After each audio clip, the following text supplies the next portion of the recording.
What's good? What's good? What's good? Welcome.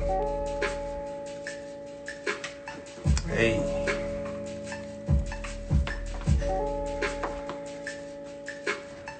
Welcome.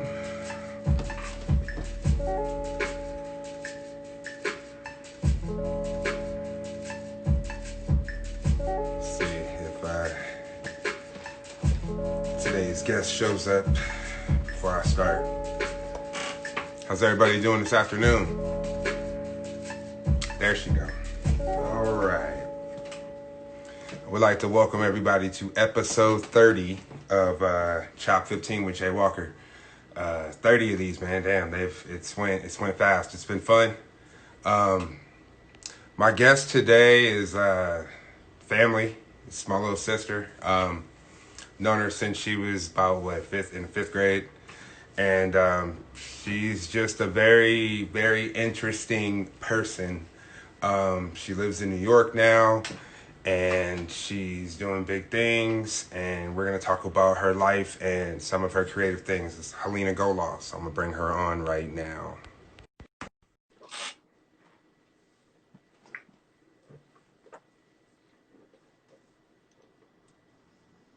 Hey. Hi.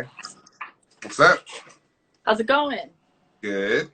Good. How you doing? Thanks for having me on the show. Of course. Thanks I had to for put some being lipstick on so that I don't look a complete mess working from home. I was about to say, like, man, you got lipstick on? Are you special today? Okay, you know, I come pop in for your show. It's a decoy. I look really tired without it. Okay.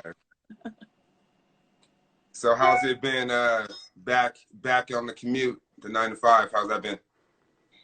It's been challenging. Really, really, really challenging. Yeah.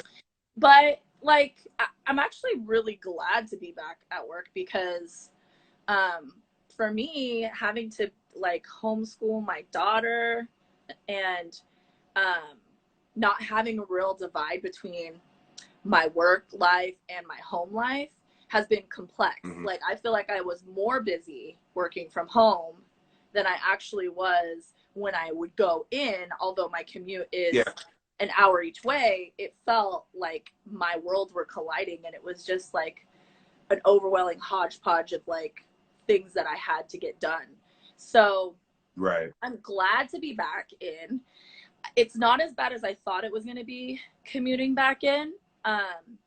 You know, a lot of people are being safe, considering the state we're in.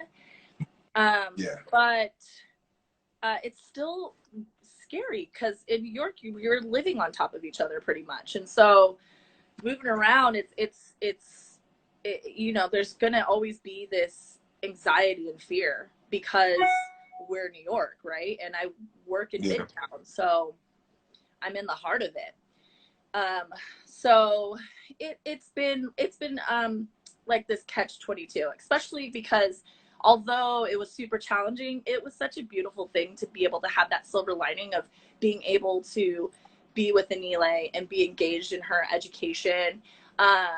It's really taught me how I can educate her and be able to really tap into some of the things that I really liked to do prior to the whirlwind of work, right? And prior to, you know, having her. So it was really nice to be able to kind of channel some of that energy back working from home. And doing a lot of the projects with her at school really sparked a lot of my creativity to be re-engaged, which it hadn't been for a really long time. So that's good. That's good. So how is it now in New York as compared to when it was like ground zero, epicenter of everything?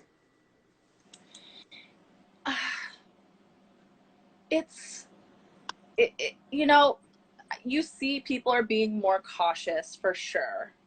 I think there's some people that are just done. Like they're done with having to have this new norm, and they think it's a phase, but it's really not a phase. Like, this is our new normal. And so I think it's like any other place. in regards to that, it's just with the population we have, it's obviously at a grander scale. Mm. So, you know, you still get those people that don't want to wear their masks. You still get those people that are just really not taking it seriously, not really social distancing. So, you know, you kind of have this mix. Yeah. It's getting crazy out here now. You know, the governor just said that it's mandated everybody have to wear a mask. And I got into a little comment war with this dude on Instagram. I don't even know if it's a real person. It might have been a bot. He didn't have no post and shit. But he was talking about his First Amendment right, and he didn't have to wear a mask, and you can't tell him to wear a mask, and the governor can go to hell, and like that's what like you're getting that out here now. That's what you're getting out here. That's everywhere, but I can definitely seeing it being in places that aren't as progressive. I could Yeah. definitely see that being a concern, because the reality is with the social injustices that we're facing, people don't want to get uncomfortable. They want to have their world the way they want their world, the way they've had their world. And so anyone that disrupts that, be it with COVID or having a discussion about racism, they're going to fight back on it. I mean, that's why, you know, prior to all these really relevant protests, we had these other protests about wanting to get haircuts and you know, being able to go to restaurants. It's like, come on. Yeah. These are just basic human rights and consideration for your fellow human being. So yeah, I mean, we've had mandatory masks for a while. I want to say a couple months now. And you know, you see a lot of people with masks, but there's still some people that aren't. Yeah, I've seen a video of somebody in New York. I don't know where in New York, but there was some guy in New York trying to get into the store without a mask, and the dude that was working at the store was like blocking the door, and this dude was trying to like bull rush him in. It's an old dude. He tried to bull rush him in the door to the point where the dude just like moved and he fell on his face, trying to get in the door with no mask. No, like, see, I mean, I don't know if you saw that video of the Lyft driver in Reno. There was a Lyft driver in Reno who had this guy asked if the Lyft driver asked really nicely if he'd wear a mask, and he wouldn't, and just went on a completely racist rant on this dude. It was really offensive. I was like, where is this dude? Because, like, you know a lot of people that live in Reno, but it's so insane. Like, he just went on calling him boy, like other things that I'm not going to say on here, but I was just like, unbelievable. No, they're coming back out. They're coming back out right now. They're feeling threatened, and they're feeling threatened, and they're starting to attack. That's what it feels like. It feels like they think their back's against the wall because shit's about to change, and now they're starting to come out. Yep. It's funny how it's happening, but yeah, I mean, this is just going to be the ongoing norm. Like, I just, you know, we hope for ways or, you know, vaccines and things like this, but, you know, the reality is just because numbers are going down, it's not going away. And, you know, like, even me wanting to come out there soon to come visit, if I were to go there, I'd have to go quarantine for 14 days returning from there, which it was the reverse from here. And now it's changed because our numbers have gone down. However, your numbers have gone up. So it's wild out here. It's going to be a lot of this for, you know, the foreseeable future. Yeah, definitely. How has it been with having a youngster, especially a young Black child? How have you been approaching what's been going on with her? I know you've taken her out to protests and stuff. How have you explained what's going on to her? I mean, it's been a lot of discussions in this household. I mean, having a partner that's Black for 13 years, which have family that is Black. You are my family. It's been very challenging, and I've been talking a lot about this. It's been challenging for the fact that I feel like I'm in this middle place with how people view me around it, because I'm from the Bay Area, but I grew up in Reno, and I have dated majority Black men, have had friends, and that's a known thing, and family, obviously. So I've been in this very weird middle space where I have people coming to me really uncomfortable, not knowing how to navigate this discussion around racism, and then having people that are directly impacted and feeling this pain and this hurt just continue to escalate and not knowing what to do. So I have these two sides coming to me. So it's been really overwhelming for me. And it's been something that I have been very, like, even for myself, I'm still learning. I mean, yes, granted, I've been around, you know, people that are Black for a long time and have had the opportunity to learn and grow around the experience that you have and that Kenny has had. And also had my missteps where I may have said something that was a microaggression or have approached things that could have been racist. And so I've had this 20-year experience and still feel like, what do I do? And like, kind of shame on me for not having spoken up about this earlier. So it's been really, really overwhelming because I'm, again, in this very, I feel like I'm in this middle space where people are coming to me to understand what that looks like, but also people are coming to me because they're hurt and they're feeling this. And so with Anile, you know, we're just trying to have really open conversations around like why we're going to their kid-friendly protests.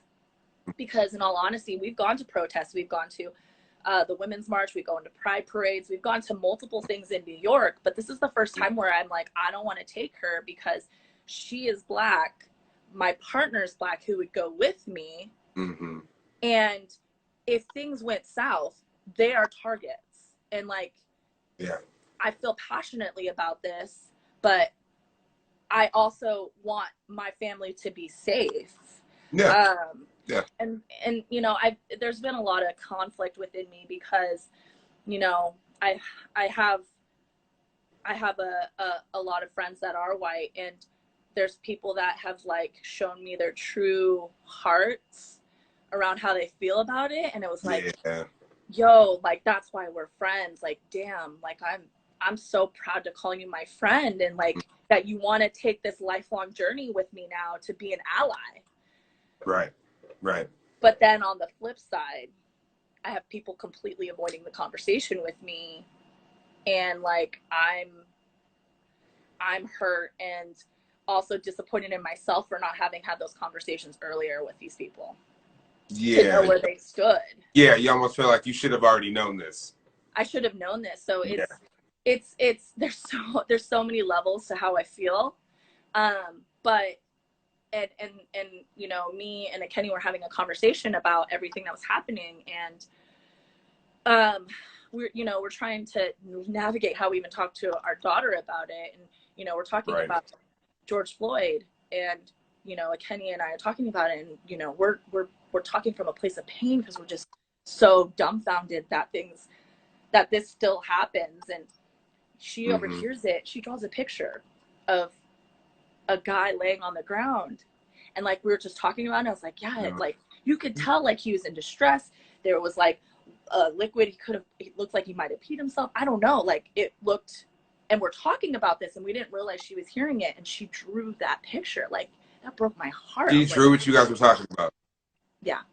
Wow. Yeah. And we were, you know, it was just this conversation that we thought was, you know, like she wasn't listening because she's on her iPad, and then she comes and shows that, and I literally like broke down, like I got to do better. Like I have to do better. People around me have to do better, because it's a human rights issue. Like this is simply put a human rights. It's like yes or no. Like, are you about people having human rights, or are you about like continuing to suppress and oppress this group of people? So yeah, it's I've committed to this lifelong journey with her now.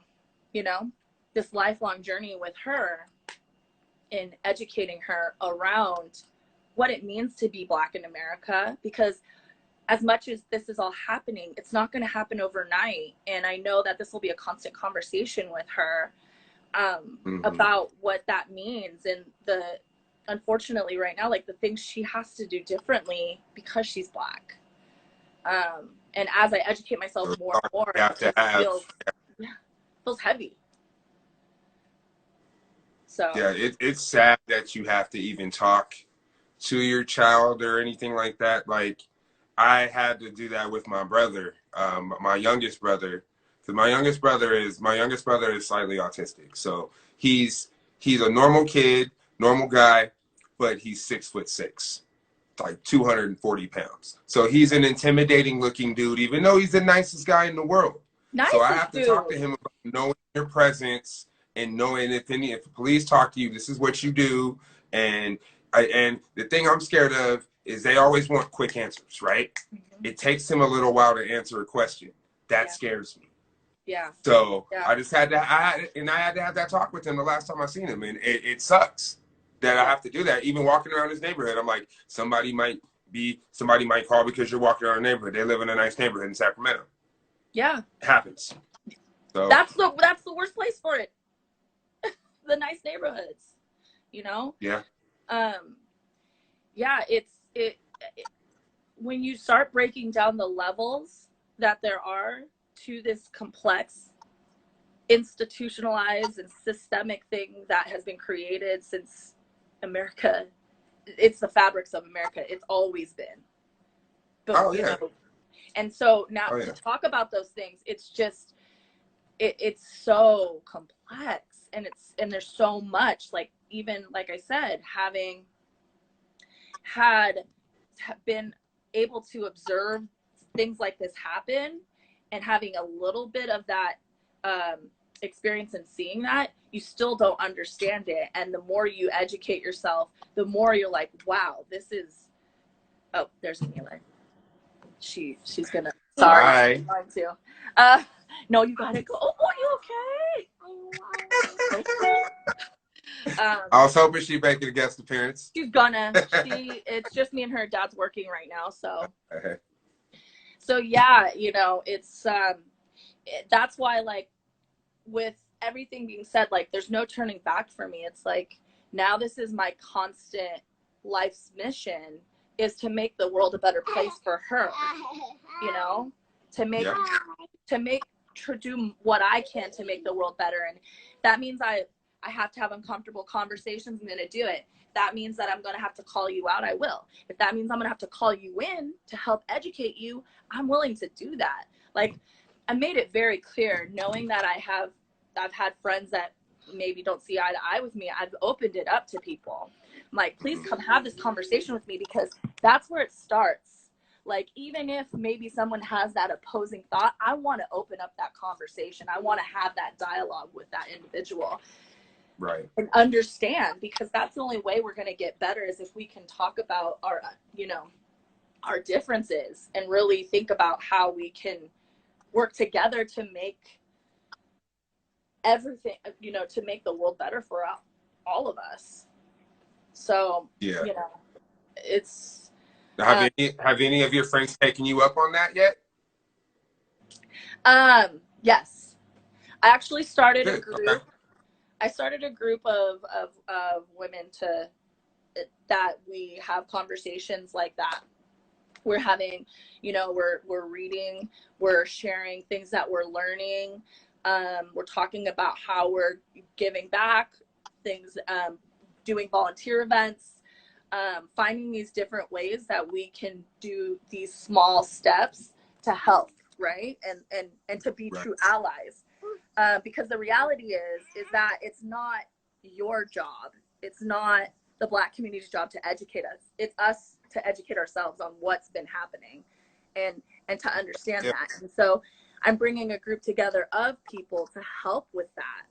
And, you know, it's slow moving, but I think it's just because I think people are starting to just learn how to get comfortable in having conversations around this. And I'm a pretty direct Yeah. person. Like, before any of this, I mean, I'm gonna call somebody out. I'm gonna say what needs to be said. I'm just that kind of person. Yeah. Yep. But you know, not everyone's like that, and so it's like Yeah. trying to create a safe place for people to come in and have that dialogue and talk about it, and be open to evolving. Really, it's evolving. We need to evolve. Very true. Very Yeah. true. Yeah, so So, man, it's been rather complex. You know, working from home through a pandemic in the epicenter, and then being in the middle of this where there's protests and things happening, and raising a young Black woman. Um, it's been a lot, but it's good. It's something that I knew I knew what I was getting into, and ashamed I didn't do it earlier, you know, but I'm here now. So yeah. yeah. Hey, as long as you're here now, that's all that matters, you know. Right. So how the last time I was in Brooklyn, and well, the first and only time I've been in Brooklyn, was that even you had said that like it was starting to become more gentrified there. Yeah. How has it been with stuff going on there? Is it more? Has it been like protests and stuff? I mean, I saw stuff like by the Barclays Center, but has it been anything like in your area or anything like that, or has it been kind of like over there? You know, yeah, there's gentrification for sure. Like I'm a part of the gentrification in all reality, if you think about it. I'm not from Brooklyn. I moved to Bed-Stuy. But you know, the one thing that I've seen is, you know, yes, there's the gentrification, but the people in the community that live here, no matter if they've moved here or have lived there their whole lives, they're all participating. So you see, you see everyone going in, and it's crazy because, like, you know, I go on Instagram and I have friends in this area and I have coworkers and things like that, and like I haven't seen it. That's not the group of people that I don't see aligned with this, seeing this as an issue. Mm-hmm. You know, so you do still see that heavily here. There's so many protests going on daily here in every single borough. Yeah, see, You that's don't hear funny about it because because it's media's not. not covering all the peaceful That's protests, exactly right? what I was gonna say. You're not seeing it anymore though, because they think, because like the last times it was like when, you know, when these things happened in Ferguson, and then it started to be like, you know, a few years ago, it was on the news, and then gradually it wasn't on the news anymore, and it kind of like left people's minds. But I think this time it's not gonna leave. I think people are fed up, and it's to the point now. Hi. And it's to the point now where yeah, it's just not, it's not going to go away. So No. I think there's going to be more angry people, more protests, because it's not going to go away. Then there's going to be another faction of people who don't want to hear it and want to turn their back to it, but they can't because it's everywhere. Yeah. I mean, you know, the fear for me is that it just goes really south, and like we see full on like violence on both sides, you know, like I just fear that, because I just think people are so, like, I can't believe how angry people are on both sides, but mostly the side that wants to protect their privilege, you know. And because they're so protected, like, that's my fear. Like, what does that look like? What does They're just scared what's it going to look like after things change. Because I mean, look at how much it took to get justice for Ahmaud Arbery. You know, like, we're still fighting for Breonna Taylor. So, like, you know, like, what? It's still really frightening. I mean, all these lynchings that are happening. Let's call them what they are. Like, you know, it's scary, and I fear for my family, and I fear for my community, and you know, our country, really. Yeah. Okay, well let's brighten up the interview a little bit. I do thank you for your opinions and your point of view on the situations that are going on. Mm-hmm. It's like I wanted to know how you were handling that with the youngster, and obviously, see, I already knew she was going to be. You just validated it even more. So, Yeah. thank you. Of Um, course. No. so you're basically a New Yorker now. Like, you're too good for the West Coast now. Uh, not too good. Okay, so there was a part of me that was always like, once I knew I was pregnant, I'm like, I'm gonna go back. I'm gonna go back, right? Hmm. Um, with my friend Jacqueline having fought cancer this year, fighting cancer still. Hmm. It just reminded me that I need to do what makes me happy. New York makes me happy. I wanted to live here my whole life. But now, even with everything going on, there's not a place on the West Coast that I could see raising my daughter and to have, raising my daughter and getting her the best quality of life in regards to education, um, progress, like let's call it what it is. It's just more progressive. Like, I grew up not seeing people like me in my classrooms, and I look at her classroom and I see there's a kid in there that's Filipino. Like, whoa, like that's crazy. There's kids that look like Yeah. her. And Yeah. and so for me, it's like, man, like, how do I take her away from that? Because even where I wanted to move, which was back to the Bay, there's still a huge, you don't see that too much, and it's Yeah, there's expensive. only a couple places you can go where you're gonna get that within the Bay Area, and everywhere else is gonna be. Yeah, you're right. Yeah, I mean, it So makes yeah, sense. like Yeah, see, for now, her class picture says it all. Like, you're growing up around people that look like you. That does help sometimes. I mean, it's hard sometimes to be the only one. mm-hmm, yeah, It's not an easy thing.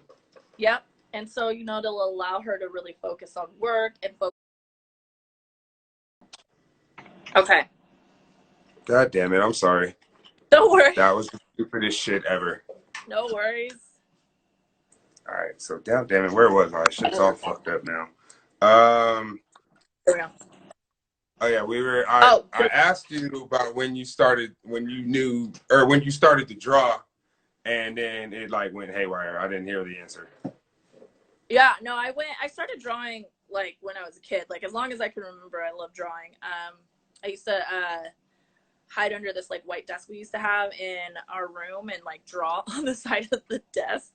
And I'd always have like books of things that I was drawing for really, really, like, for a lot of my childhood and like teen years, and even a little bit into my early 20s. I wanted to be a designer, a fashion designer.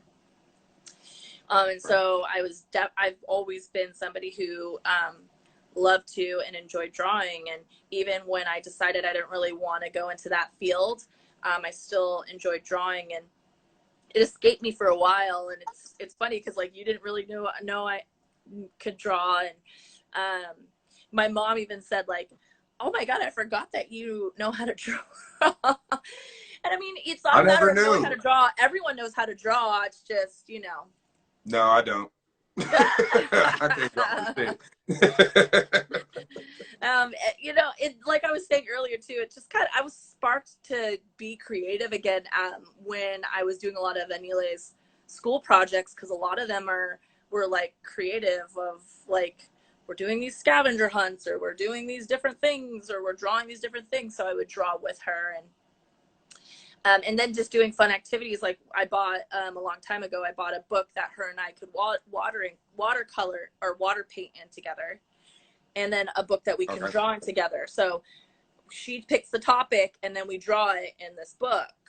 And so this book we have is like, whenever we're feeling like drawing together, we'll go take it to the stoop and just start drawing whatever she chooses she wants to draw, or water paint. So um, for me, I've always been somebody who tries to find some medium to get my creative energy out, because I just have so much, and be it with drawing or writing, painting, I've always had some kind of outlet for that creative energy. Once I was pregnant, had her, a lot of that kind of went out the door, and it's nice to kind of get my footing again with it, and having been more committed to journaling and drawing more. So it was so it's that young energy inspired you again. That's what Yeah, happens. it really did, because I just like got caught into like my career, being a parent, that like a lot of that went away, and so there was projects I was trying to start when I was on maternity leave, and they just fizzled out because a lot of my energy was really in her, and then going back to work and focusing on my career, so that way I could provide better for her. And so now that my career is in a really good place, and the parenting thing is a forever learning curve, I've been really inspired to channel that creativity again. What I want to do with it, not sure yet. I'm still very interested in making sure that I get back to writing again, because I was writing a book before she was born, so trying to get back into that as well. What's the book about? The book that I was writing, it was going to be a fiction book. It was around a woman who has like this, like, you don't know if she has like dual lives running or if it's her imagination, and it's really like this stream of like her living two lives, but you don't really know why she's living these two lives. Like, how is this happening? So it's somewhat like literary fiction, and I like this like concept of like psychological and like also like sci-fi type elements. So I don't know, like it's something that I definitely want to get back to. I just haven't done too much. So for me to like kind of introduce that again, I started journaling again this year to just get back into the habit of writing. And that's really helped, because journaling and just making sure you're writing is just really helping with that flow. And so hopefully as things start to at least find some groove with going back to work, I can find that time for that. You do stuff during your commute? I read a lot during my commute. Like, that was when I would read the most. I found that since I haven't had a commute, I haven't been reading as much. Like, it's been hard because finding that time to read has been really challenging. But when I'm on a commute, I'm either reading or I'm listening to music. So, or actually, I usually do both. Usually have like jazz playing while I'm reading my book. So something without lyrics, because I get caught in lyrics because I like to write, so I get caught up in lyrics, and that like distracts me from reading. So I'll listen to jazz, a lot of jazz. That makes sense. Your story for your book sounds interesting, like the whole like dual character thing. That sounds like almost like a like Fight Club. Yeah. Have you seen Fight Club? You know how like Brad Pitt thought he was like two people or whatever. Yeah. Similar to that. I like how that book, like, I really love the author. I like how his style. I always mispronounce his last name, but Chuck Palahniuk, I think it is. But I really love that style, and when I read a book, I like to be caught off guard. So I really want to have a lot of twists and turns in it, and so and I like a lot of like dream state like type of themes. So definitely want to get back to it. That book is, work in progress, but I definitely, that's like one of my goals, is to finish that book. See, look what you find out when you do these interviews. You find out your brother and your sister want to be authors. Look what I find out. See? Who, Matt? Yeah. Yeah, Matt and I've talked about it. He's wanted to be an author for a long time, and like, with the things that he's been able to experience, I think, he could really write a fantastic book. So, but I think he wants to do more. Did he say he wanted to do more fiction or nonfiction? I'm definitely up the fiction alley. You know what? I don't even think he said anything like that. I think his book was more about. I want to say it was more about. I don't think it was a story. I don't think it was a story. It was more. It was another style of book, not a story though. Yeah, so he I don't was want to doing say if the he's teaching nonfiction. or what. Yeah, Yeah, I can't remember exactly what he said, that does. Yeah, that's but yeah. So yeah, it's been obviously, like, I used to write a lot with my blog when I did my style blog, and I do miss that. Like, I really did like doing the style blog, but I do miss the actual writing, which a lot of people didn't really read the writing because they had photos with it and it was a style blog. But I would write like pieces around like different topics and things that inspired the look. Um, that weren't necessarily like, oh, it's this brand or it's this color or this season. It was more like, oh yeah, I remember that. I was actually. I think I was not in that. I think I was in yeah, yeah, that. I yeah. know I shot some Yes, you pictures were for in you for it. that. I shot Yeah, some we pictures did for it you. 4th of July. Like, Yeah, that was fun. That was no, it's 8 years ago. 8 years ago. yeah, because I was damn yeah, we were in LA at that point. Yeah, so damn, Yeah, that was a and at while that ago. time I was really into photography too. So I still really love photography. I'm no pro. I'm very much a hobbyist in a lot of these different fields. No professional, but maybe one day I can be professional in them. So, So okay, so you said you're talking the book and things of that nature. You got some things going on. What's next for you besides that? Like, what are you looking at like as a goal or something that you're trying to accomplish? um, I think my one thing I'm really looking to do is, with the theme of the book that I wanted to write, and the work that I do, and having to deal a lot with people, and then um, this I wouldn't say it's new, but this work I want to take now around the social injustices that are happening, and all of that. I want to go back to school for psychology, and also Okay. take a lot of like um, alternative history like classes that are very specific to like Asian studies and women's studies, and kind of try to find different ways to relearn my history. I've always had a love for history, so I really want to relearn my history, Yeah. or history in general. Yeah. So I'm thinking, as much as I hated it and I did not want to go back to school, I'm thinking about going back to school for industrial organizational psychology, which deals a lot with development, human resource elements of a business. I like to think of, if you think of Billions, the psychologists they had, like Hmm. that kind of job.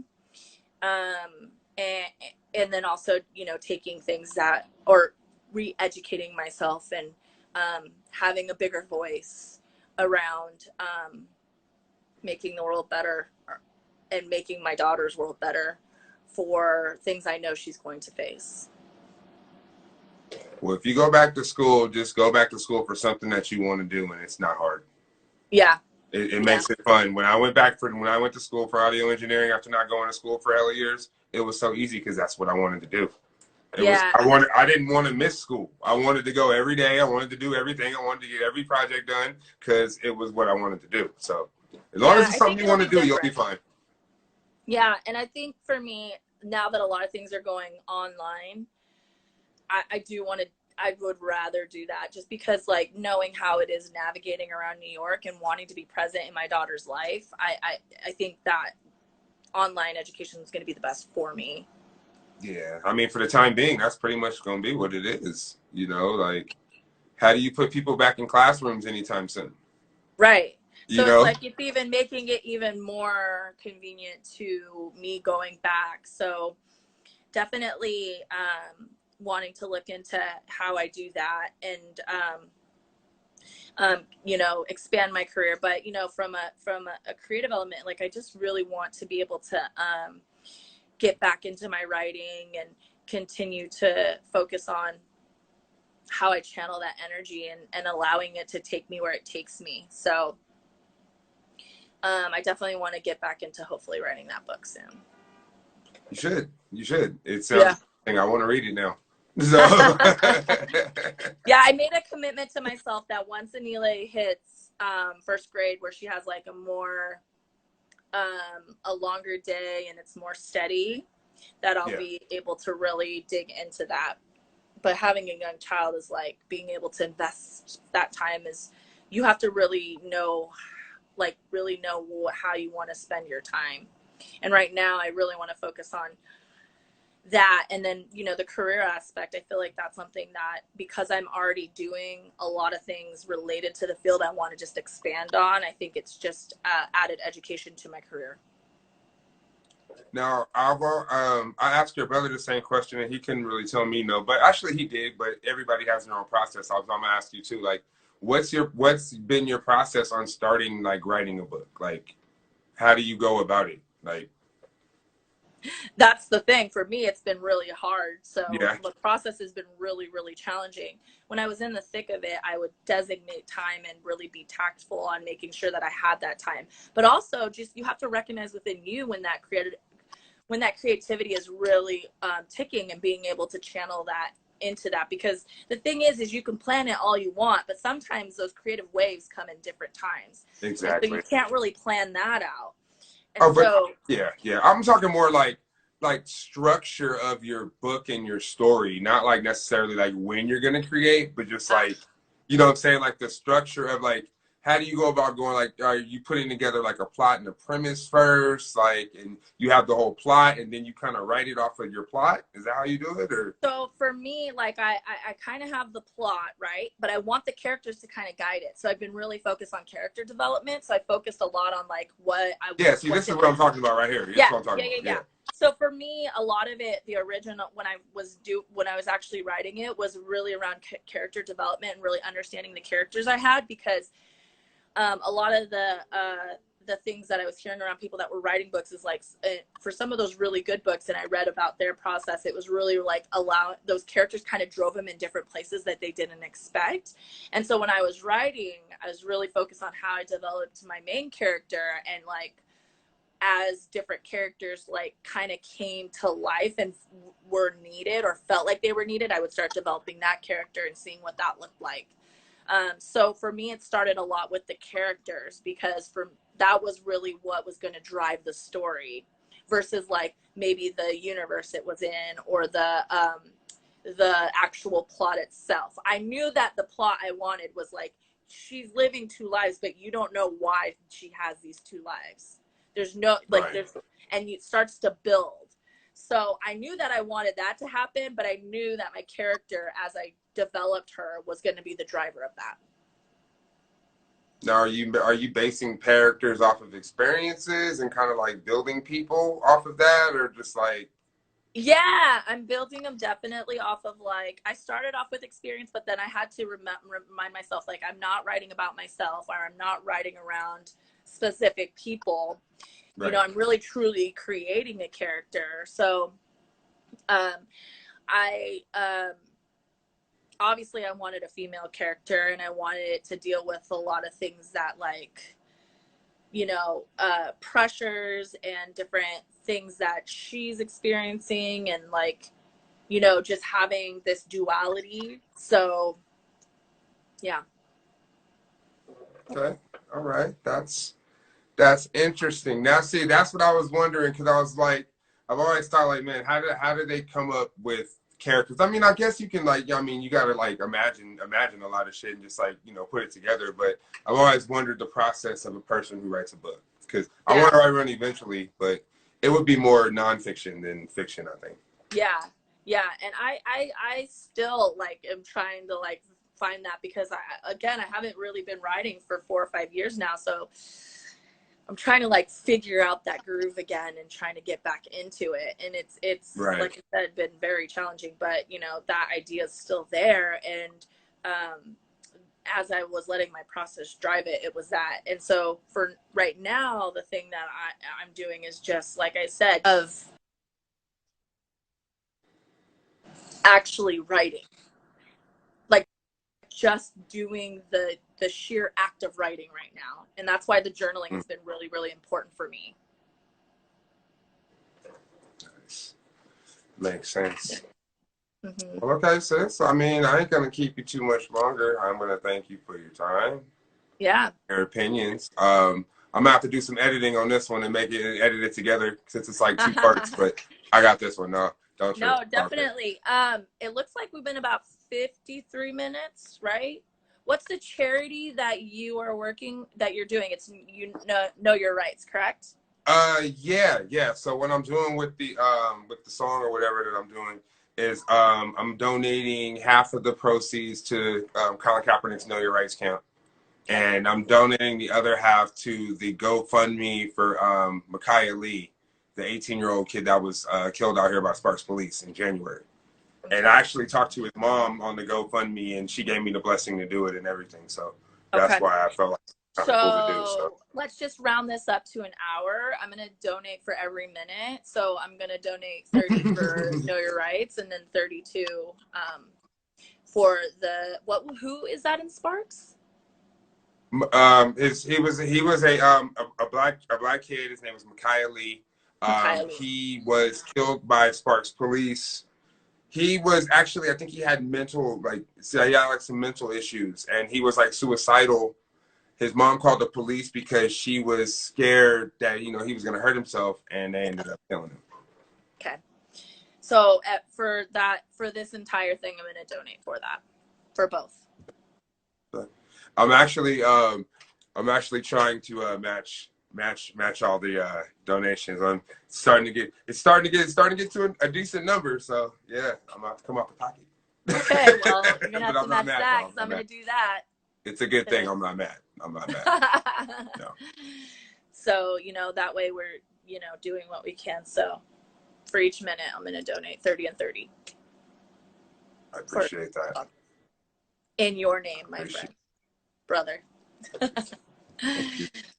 All Thank right. you. Yeah, of course. Thanks for having me on. I know you're doing it with a lot of creative people, and I just am very humbled that you consider me in that vein, especially because a lot of the things I do are very much off hobby. I mean, I know there was things I was doing professionally years back, but I'm still honored that you see me in that light, and because creativity to me is a driver in my life, and I appreciate that you still recognize that in me, because sometimes I have to be like, dang, like, do I still have that? No, I see it. I see it in creatives. I see it. So no, you've always been that way, from fashion to photography and everything else. So I mean, for me it was a no-brainer to get you on. So well, thank you. And your sister pushed for you too. What? And your sister pushed for. I said, and your sister pushed for you too. Oh, she's so funny. My sister, that's like my #1 fan right there. She goes hard for me. Yep, she did. So you should interview your sister. You should interview your sister. That's what she told me. So hey, I interviewed you 8 years for my stuff. Yeah, you did. Look at how the tables have turned, right? See? It all comes back around. It does. It always does. Well, keep going. That's been my mantra. Keep going. I know you're trying to make change in a very, very, very, in a place that is resisting change, very much so. And I think that's the bigger fight, are these areas. So continue to be brave and keep going, and, be relentless, because, we've got to there has to be some change. Yeah, no, time's now. It's what it is. The time is now. So, this is just the first thing I'm trying to do, and hopefully I can involve myself more in the city, because I mean, I'm here. I'm going to be here. I'm from here, so why not make it better here for everybody? Yep, absolutely. And You know, if you're watching this and you're looking for someone to talk to and you're not knowing how to navigate this stuff, I can speak for me. I'm opening up my space to have those conversations. And I'm sorry if I'm speaking for you, and I'm sure you're in the same boat as I am. So just know that, you know, if this is all new for you around how to address racism, you have us too to listen. So, you know. Definitely. That's why I'm hoping that, you know, these conversations that are being had on here and me talking to different people of different backgrounds, of different races, that hopefully you can see that, you know, like a lot of us think the same way, man. It doesn't matter necessarily what you look like. You know what's right and what's wrong. It doesn't matter. If you were raised right, you know what's right and what's wrong. It doesn't Yep. matter if you're black or if you're white, if you're Filipino, if you're Mexican, whatever. It doesn't matter. Yep. Yep. It's definitely a right and wrong situation in this. It's, you know, I know there was a comment earlier. It's not people. It's right. That it's not a group of Yeah. people literally around what is right and what is wrong. It's a human rights issue. So, but again, yeah, thank you. It's been really therapeutic too to just be able to talk about this in a public space too. As I'm continuing to navigate how to find my voice and be an advocate and ally. Well, good. Well, I've always considered you an ally. You've always been that to me, so you don't got to prove that to anybody. Yeah, it's not a matter of proving. It's just a matter of, like, you know, just doing the work. Really, to me, doing the work. Yeah. That's the important part. So, all right. Well, I'll have Nini Yes, sir. hop on and FaceTime you guys later. Okay, But thank good. you Looking again for forward to it. having me. Of course. Thank you for making time for me. I really appreciate it. Yeah, no problem. All right. Love you. All right. Love you too, sis. Bye. Would like to thank my sister Helina for making time to speak today and talk about everything in her life and the situations that are going on.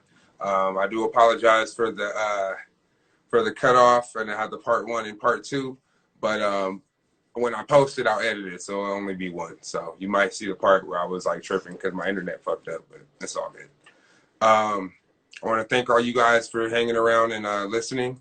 I appreciate everyone who takes the time to actually sit back and listen to me run my mouth with my friends. So I appreciate you guys. I'll be back tomorrow at 3 p.m. With another New Yorker, my boy Byron. He is originally from Reno, but he moved to New York, and I would like to talk to him and get his perspective and experience on things. So he's a dope DJ, dope producer, artist. So there'll be another interesting conversation. So until tomorrow, you guys stay safe, stay aware, and I'll see you then.